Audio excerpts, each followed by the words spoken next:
Era una tarde de primavera en Moscú. La nieve, que en invierno habitaba las calles, ya se había derretido. Bulgakov miraba con melancolía esas calles que antes pisaba con alegría, sin miedo a ser señalado. Sus penas fueron eclipsadas por el ritmo del gramófono que tenía justo atrás. Enfadado por no poder ni estar con sus pensamientos en paz, se dio la vuelta y se dirigió a Stalin, el cual con mucho esmero bailaba Kalinka. ¿Te quieres quedar quieto?, preguntó enfurecido Bulgakov.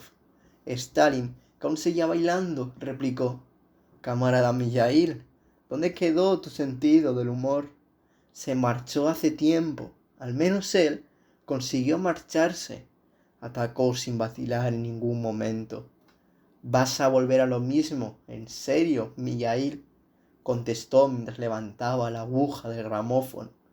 Te he dicho miles de veces el por qué no puedes salir. Fue interrumpido por Bulgakov. La revolución me necesita, sí, eso ya lo sé, pero no hay peros que valgan. Stalin zanjó en seco el tema. Ahora debes ponerte a escribir más cartas.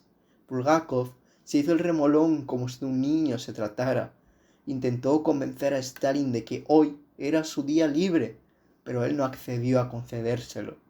Tras hacer una mueca de descontento y dar un suspiro, se dirigió al lugar donde escribía.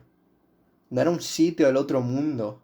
Había una mesa antigua de madera, la cual hacía un esfuerzo inhumano para aguantar el peso de todas las cartas que se apilaban una tras otra, creando inmensas torres.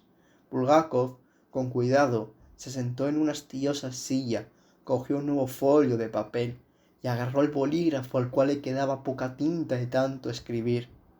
Como un animalillo a punto de morir, intentó convencer a Stalin una última vez, pero él obvió sus súplicas y se puso a dictar: Querido Josif Stalin. Jorge Camuñas Montalegre.